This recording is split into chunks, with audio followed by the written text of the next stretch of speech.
discuss about the concept of common emitter configuration.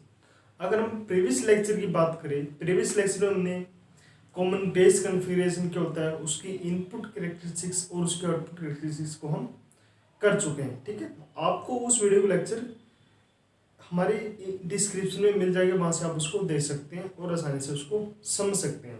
ठीक है, तो ऐसा करना, आपके सभी लेक्चर को कंटिन्यू में देखें ताकि आपको आने वाली वीडियो में और आसानी से समझ आ सके, क्योंकि आने वाली वीडियो में पिछली वीडियो का कुछ ना कुछ पार्ट इंक्लूड होता है. तो सबसे पहले आप पिछली वीडियो को देखें और आने वाली वीडियो को आसानी से समझ सकते हैं आप. ओके, तो आज हम बात कर रहे हैं कॉमन एमिटर कॉन्फ़िगरेशन की. ओके, कॉमन एमिटर क्यों बोल रहे हैं हम उसको, प्रीवियस लेक्चर में हमने कॉमन बेस किया था.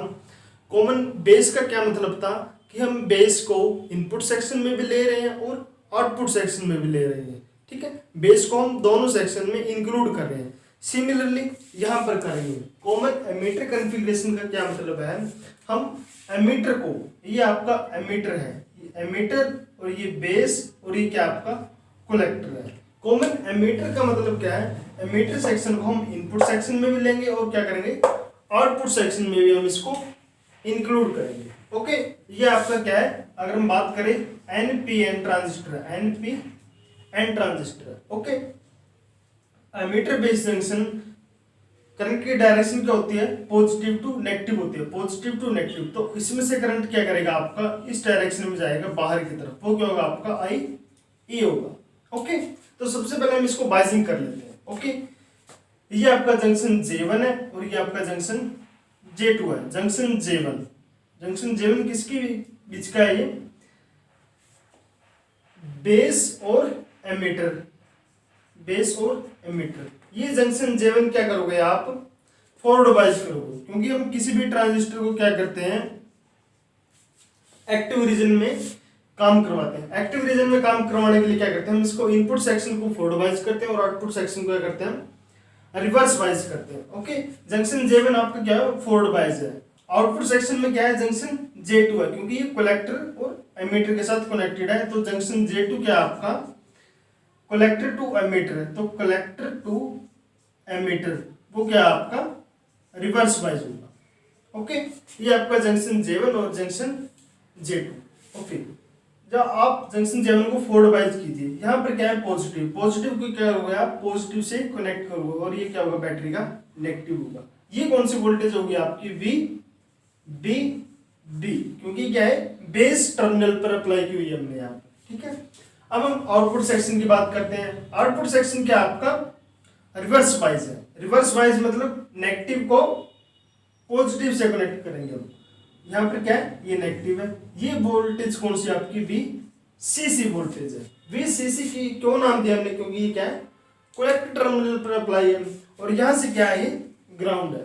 ओके, अब आप क्या सोच सके, ये जंक्शन J1 है, ये तो फॉरवर्ड बाइज है, बहुत अच्छी बात है, क्योंकि ये जंक्शन J1 इसका जंक्शन के अपर वाला पार्ट है और जंक्शन का लोअर वाला पार्ट हमने यहाँ पर इसको फॉरवर्ड बाइज कर दिया. लेकिन जंक्शन J2 तो यहाँ पर है, ये डायरेक्टली इस वोल्टेज के कॉन्टेक्ट में नहीं है, तो ये कैसे रिवर्स बाइज हो गया. तो उस चीज को हम यहाँ पर समझते हैं.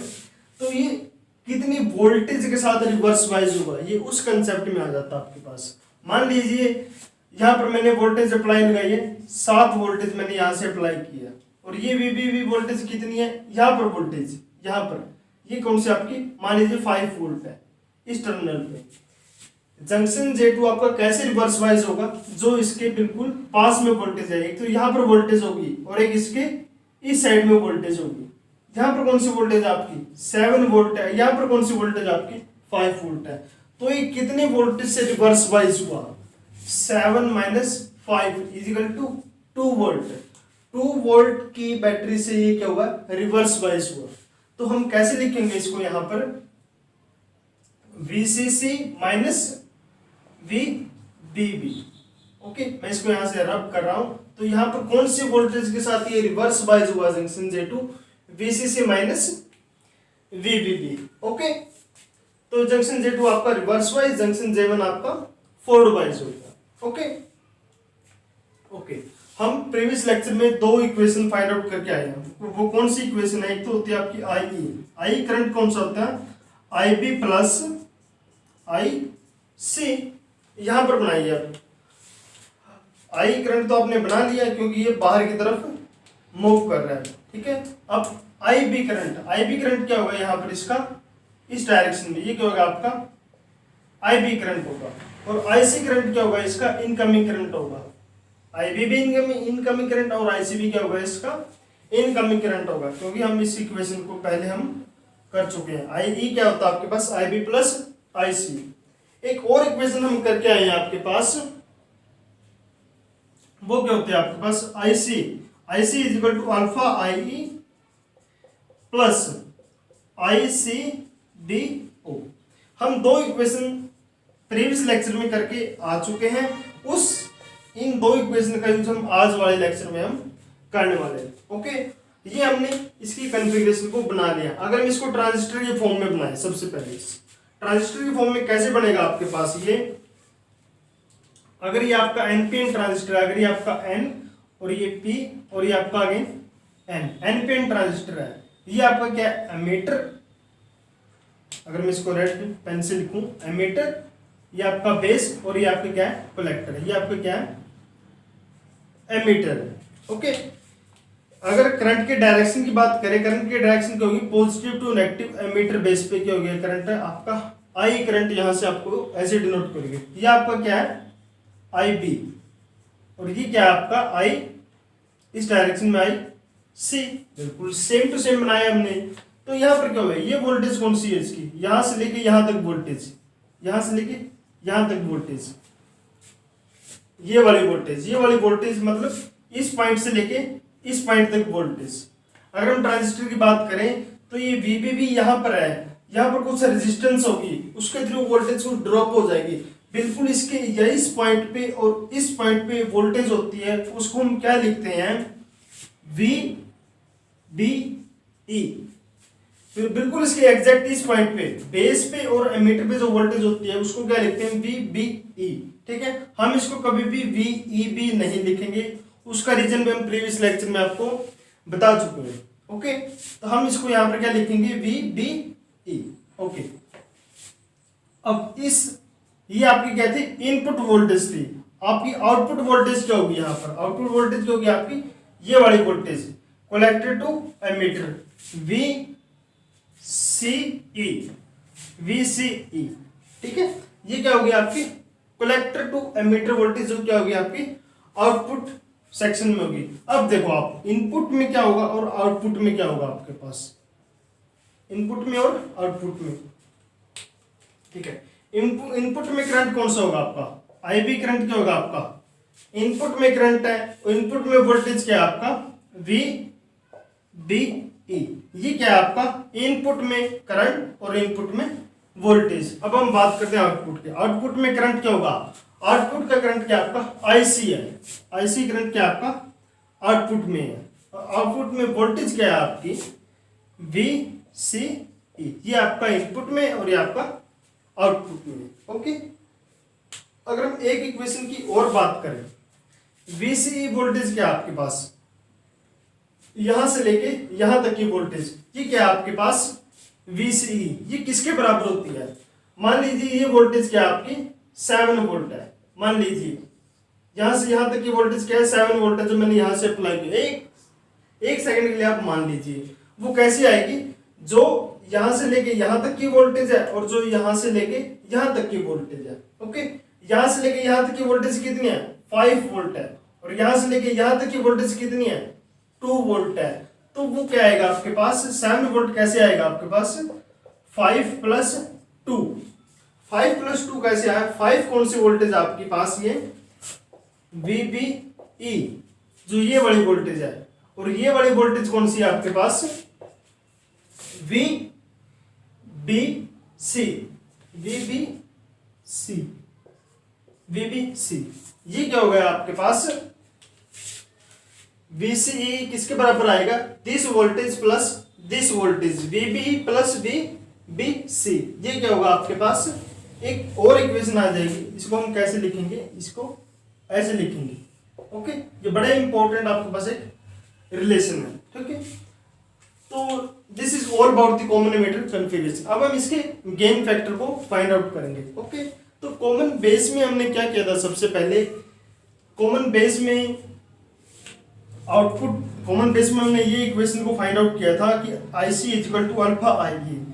आउटपुट करंट क्या था आपका, IC था, लेकिन इसमें आउटपुट करंट क्या आपका IC है। ठीक है, IC किसका फंक्शन है, ये input current. Input current common base में क्या था, इनपुट करंट IE, लेकिन इसमें इनपुट करंट क्या आपका IB है। ठीक है, हम क्या करेंगे, आउटपुट करंट IC को फंक्शन ऑफ IB की फॉर्म में इवेल्युएट करेंगे, निकालेंगे, क्योंकि कॉमन बेस में हमने इस इक्वेशन को फाइंड आउट किया था। अब हम बात करें कॉमन एमीटर की। कॉमन एमीटर में क्या करेंगे, आउटपुट करंट को हम इनपुट करंट की फॉर्म में डेराइव करेंगे। ओके, सबसे पहले आप इसका स्क्रीनशॉट ले लीजिए, क्योंकि हम इसको यहाँ पर रब करेंगे अब। ओके, यहाँ पर हम इसको रब कर रहे हैं। ठीक है, अब हम क्या करें, इस इक्वेशन को फाइंड आउट करेंगे। ठीक है, हमें यहाँ पर दो इक्वेशन लिखी थी। सबसे पहले IE is equal to IP plus IC, IC is equal to alpha I plus ICBO। ये आपकी इक्वेशन नंबर 1 है, ये आपकी इक्वेशन नंबर 2 है। Put equation number 1 in equation 2। यहाँ पर क्या करोगे आप, I की वैल्यू को रिप्लेस करोगे, क्या आएगा आपके पास, IC is equal to alpha IE की वैल्यू क्या आएगा, IB प्लस IC। क्या होगा आपके पास, IB plus IC plus ICBO आपके पास एज इट इज आएगा, ICBO। ओके, यहां से आप इसको सॉल्व कीजिए। IC is equal to alpha के अंदर मल्टीप्लाई कीजिए, alpha IB plus alpha IC plus ICBO।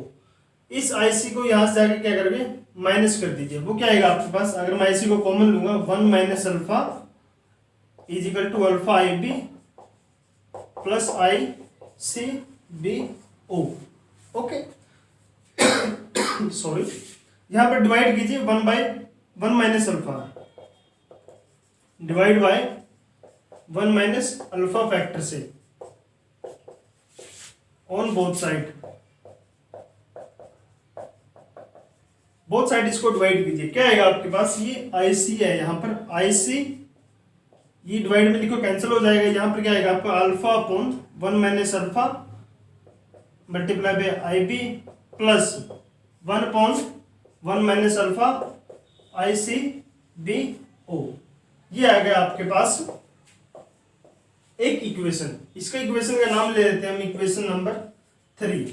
अब हम इसको क्या करेंगे, फर्दर सोल्व करेंगे। उसके लिए हम क्या करेंगे, आपको पता है कि कॉमन बेस में करंट गेन क्या होता है आपका पास, इन कॉमन बेस कॉन्फ़िगरेशन, उसमें करंट गेन क्या होता है आपके पास, अल्फा क्या होता है आपके पास, output current in common base में IC अपॉन IE। ये आपका था current gain in common base configuration. Okay, in common emitter configuration में करंट गेन क्या होता है आपके पास, अभी उसको फाइंड आउट करेंगे। वो क्या होता है आपके पास, बीटा। आउटपुट करंट क्या आपके पास, IC अपॉन इनपुट करंट क्या आपके पास, IB इसके अपॉन में आएगा। ओके, ये दो फैक्टर हम क्या करेंगे, अब यूज करेंगे। ओके, तो अब हम क्या करने वाले हैं, इस इक्वेशन को यूज करेंगे, IE is equal to IB plus IC। तो डिवाइड करो इसको, divide by IC on both side IC को इसको डिवाइड करेंगे, क्या आएगा आपके पास, IE upon IC is equal to IB upon IC plus 1। Okay, जब आप इसको यहां से डिवाइड किया तो यहां पर देखिए आपके पास IC अपॉन IE, यहां पर क्या है, रिवर्स है इसका, तो ये क्या हो जाएगा आपके पास, 1 अपॉन अल्फा। ओके, यहाँ पे क्या आपका IB अपॉन IC और यहाँ पे क्या आपका IC अपॉन IB, तो ये क्या है, रिवर्स हो गया। तो रिवर्स हो क्या आएगा, ये 1 अपॉन बीटा प्लस 1 आपके पास एज इट इज आ जाएगा। ओके, 1 अपॉन बीटा को आप यहाँ पर रखिए और यहाँ पर इसको क्या करिए माइनस कर दे, 1 माइनस 1 अपॉन अल्फा। तो क्या आएगा आपके पास, ये यहाँ से बीटा की वैल्यू क्या आएगी आपके पास, alpha minus 1।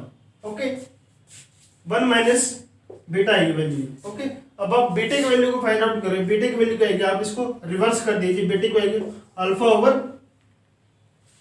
Alpha minus 1। Okay,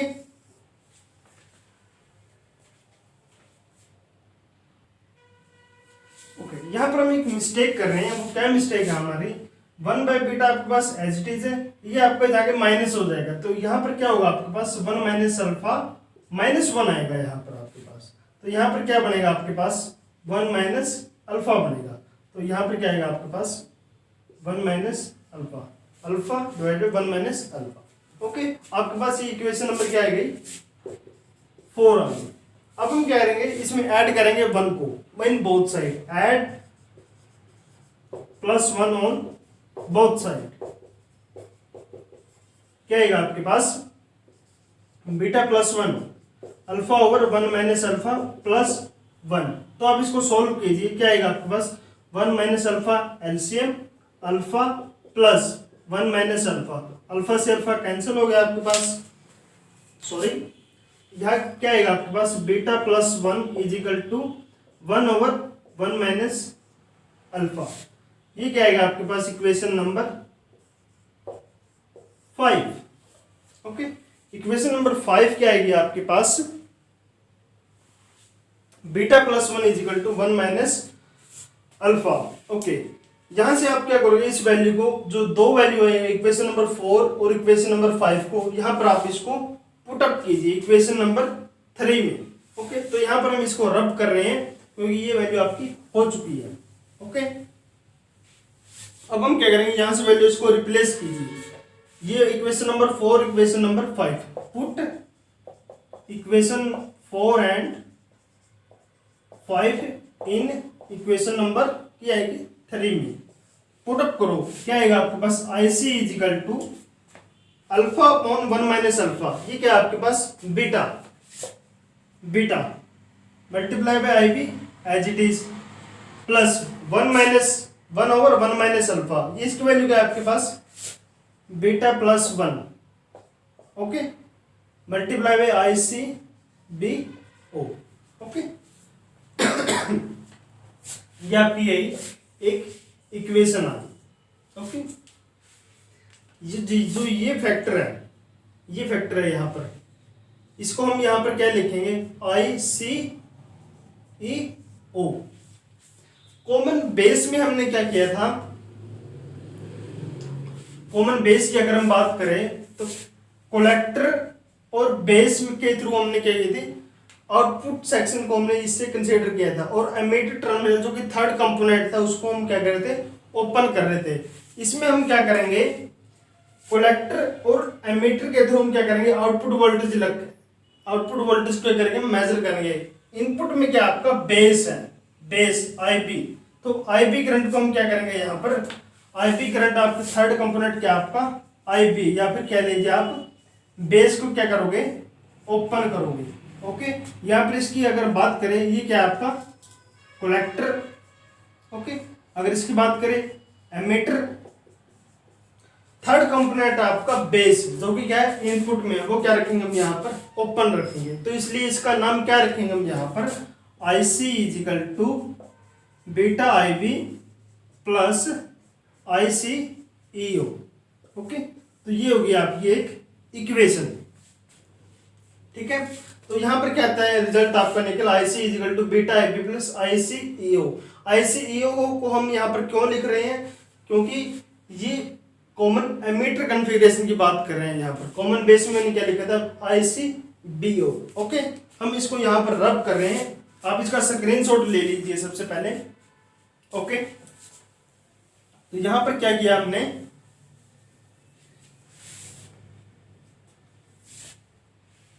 यहां पर हमने क्या किया, ICEO, इसकी वैल्यू क्या लिखी हमने, बीटा +1 ICBO। ICBO क्या था आपके पास, रिवर्स सैचुरेशन करंट था आपके पास इन कॉमन बेस कॉन्फ़िगरेशन में। कॉमन एमिटर कॉन्फ़िगरेशन में क्या लिखे हम, ICEO, जो कि क्या है, ICEO की वैल्यू क्या है, मच ग्रेटर देन है, क्योंकि बीटा प्लस 1 फैक्टर से क्या है, ज्यादा है, किससे है, ICBO से। In common configuration, common emitter configuration, उसमें क्या होगा आपके पास, ICEO की वैल्यू क्या होती है, ICBO से क्या होती है, मच लार्ज होती है। ओके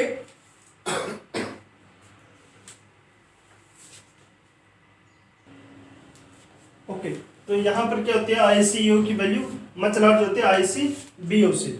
अब हम बात करते हैं यहां पर, ठीक है, इस इक्वेशन में देखिए आप, जो IP जो बेस करंट है वो उसकी वैल्यू बहुत ज्यादा होती है, किससे होती है, ICEO से, क्योंकि क्या है, ये बहुत स्मॉल वैल्यू होती है, किसके कंपैरिजन में, IB के कंपैरिजन में। ओके तो यहां पर क्या होगा आपके पास, IC is equal to beta IB आ जाएगा आपके पास। ओके तो बीटा की वैल्यू क्या होगी आपके पास, beta is equal to IC upon IB।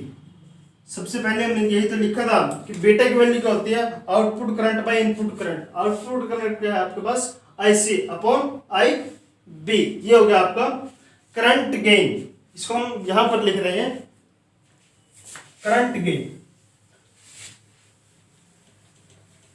इसको हम यहां पर रब कर रहे हैं, स्पेस की डेफिशिएंसी है हमारे पास, तो यहां पर क्या लिख रहे हैं इसको, बीटा क्या होगा आपके पास, current gain in common emitter configuration, ठीक है, वो क्या आएगा आपके पास, IC अपॉन IB। बीटा की वैल्यू क्या होती है आपके पास, 50 to 400 के आसपास वेरी करती है, लेकिन अल्फा की वैल्यू क्या होती है आपका, अल्फा क्या होता है आपके पास, current gain in common base configuration. Common base configuration में की वैल्यू क्या होती है, अल्फा। अल्फा की वैल्यू क्या होती है, 0.95 to 0.98 के आसपास वेरी करती है। ओके एग्जाम्पल के लिए क्या समझ सकते हैं आप, अगर आपके पास ये दिए हुए beta is equal to IC upon IB। Okay अगर आपको बेस करंट दिया हुआ है, इनपुट में करंट दिया आपको 5 मिली एम्पियर, ओके, और बीटा की वैल्यू दी है आपको, करंट गेन फैक्टर आपका जो है कॉमन एमिटर कॉन्फ़िगरेशन में, उसकी वैल्यू दी है आपको 200। ओके तो आपका आउटपुट करंट क्या आएगा, आउटपुट करंट क्या आएगा आपका, जब आप वैल्यू इसमें यहां पर रिप्लेस करोगे, वो क्या आएगा आपका 1000 मिली एम्पियर।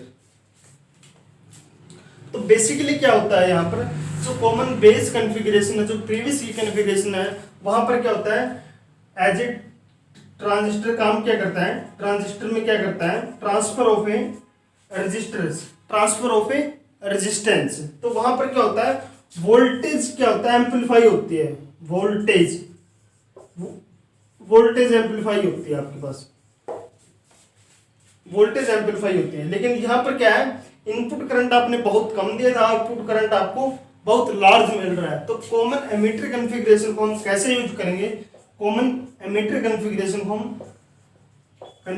हम क्या करेंगे, act as a current amplification. Common emitter configuration act as a current amplification, current amplification. Okay तो इस कॉन्फ़िगरेशन को क्या करते हैं, common emitter configuration act as a current amplification की तरह भी हम इसको काम करते हैं। यहाँ पर आपको दिख रहा है कि IB करंट आपने 5 मिली एम्पीयर लिए था, जो कि बहुत ही स्मॉल वैल्यू थी। यहाँ पर आपको आउटपुट में क्या मिला है, 1000 मिली एम्पीयर, जो कि क्या है बहुत ज्यादा वैल्यू, इसलिए हम यहाँ पर बोल रहे हैं इसको कि कॉमन एमिटर कॉन्फ़िगरेशन को हम करंट एम्पलीफिकेशन की तरह भी यूज करते हैं। Okay this is all about the concept of common emitter configuration. Okay आगे आने वाली वीडियो में इसकी इनपुट कैरेक्टरिस्टिक्स की बात करेंगे और इसकी आउटपुट कैरेक्टरिस्टिक्स की बात करेंगे। ओके अगर आपको वीडियो अच्छी लगी प्लीज वीडियो को लाइक शेयर और सब्सक्राइब जरूर करना और अपने फ्रेंड में शेयर जरूर करना।